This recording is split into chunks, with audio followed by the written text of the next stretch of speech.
Hello everyone, Kermit the Frog here, reporting with notes from the Unitarian Universalist Polity class. Emma loves the Polity class. But Don and Sophia, or Sophia as some of them call her, could not make this week's class, so we have to let them know what happened. So, Elmo, you ready for the quiz?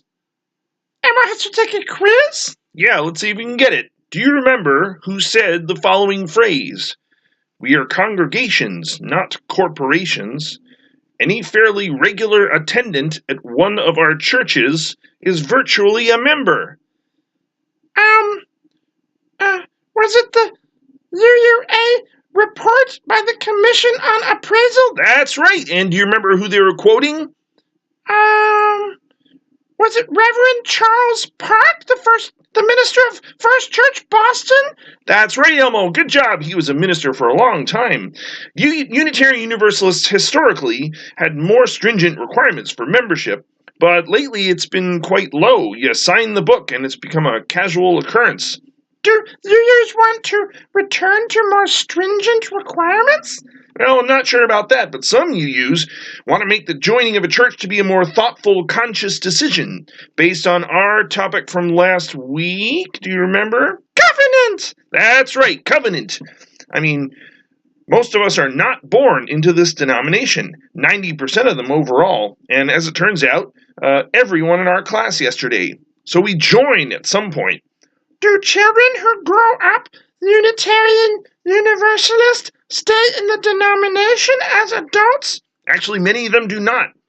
We discussed in class the transition from religious education, or RE, to adult worship.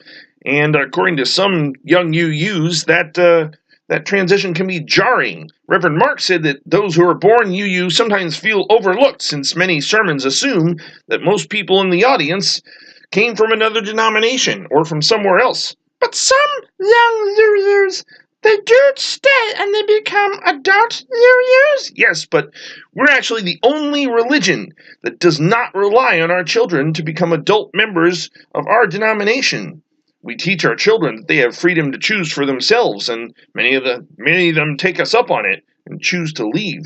Well, what about adults who join? Does this relate to them?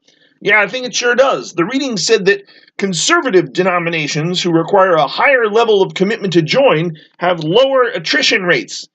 But some adults join UU and stay. Yeah, they sure do. But according to this week's readings, we've had about 1,000 congregations since the early 60s, and that hasn't changed much. Reverend Mark says that most UUs are dedicated to their local church and not to the denomination as a whole. Okay, what is a come-outer? Well, the term originated with Theodore Parker, although some people in the class didn't like the term. It refers to people who come out of another religion and join Unitarian Universalism. But many don't come from any religion at all. Like Ben! Yep, like Ben. The message that got Ben in was that there might be actually a religion that will appeal to people who work for social justice. Reverend Mark did a poll and asked if we thought UUs was the best faith. That's right. Not everyone raised their hand. But then Daniel argued about how great our religion is and that we should have more confidence in expressing that. And some people changed their mind, but then there was some pushback about labeling the denomination great. Well, how do UUs get more members to join? Reverend Mark says his older members don't even talk about church to their friends, but the young people in RE do, and they bring their friends. Does Reverend Mark's church have lots of people? Well, it does now, but in the early 60s, it had only 20 members. The minister had to spend 2 years going door to door, not to convert them, but just to have conversations. He talked to thousands of people. Did everyone agree that evangelism was good? No, someone in the class felt like knocking on doors wasn't really true to our faith. Some felt that rather than saying we were the best religion, we should focus on describing our strengths and let people choose us. But most people don't know about UU in this country. And if someone doesn't know about us or they have misperceptions, they will never know the joy of covenant in a UU church. Many of us expressed how joyful our membership has been, and one class member in her paper described how she cried in church every week for a year. They were so happy they'd found the church. Emma was happy that she was happy. Okay. So what is the difference between corporate and communal membership? Well, corporate membership allows you to vote in church issues, and communal membership allows you to participate in the community, according to Reverend Mark. What do you mean by communal membership? Participating in a covenant group or some kind of small group ministry, social get-togethers involving food and drink, making friends with other church members, having a friend who's brought you to the church to begin with. Is that relational theology? Yeah, it could be, Elmo. Or it could be called deepening the covenant. I remember Caro said that many UU congregations don't have the urgency to bring people in. She said that hurts her heart. Yeah, she said that evangelical denominations focus less on the minutia and more on making connections with people to bring them in.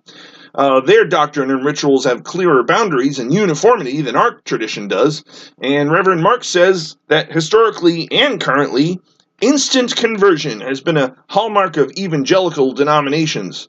Ours has been more about a gradual education. Some people gave examples of UU greeters who were racist or classist when they were greeting people who were visiting. Yeah, Reverend Mark showed us a manual they had made at his church to help train church greeters to be more effective and not make those mistakes. He said that quite a few of our members are on the spectrum, lacking in social skills. He says it seems to be those people who are drawn to always wanting to greet the new members. And then we had a break, came back, and read our papers. Yeah, we sure did. Probably wouldn't make sense to summarize all the papers here, and you can find them online, but they were very well written. Emma liked Caro's paper. She wrote about using the metaphor of a bicycle ride. That's right. Getting sunscreen in your eyes might be the equivalent of the disillusionment phase of church membership. But Conrad Wright said that our strength is that we can walk together, even when it's not comfortable. Even when we don't agree with each other. What'd you say? Agree. Sorry, got something caught in my throat. Even when we don't agree. And after reading the papers, Katie asked us if any of us had been members of other religious traditions and what that was like for us. Some people went to Sunday school for as far as confirmation and then never went back. And lots of class members talked about their experiences, most of us with Catholicism, but also with some Protestant faiths, or as an unchurched young person. And we talked about the practice of ministers joining the congregations we serve as members. Finally, we ended the discussion with a closing circle and appreciations for each other. Emma wants to be a evangelist! UUA! UUA! UUA! UUA! Elmo?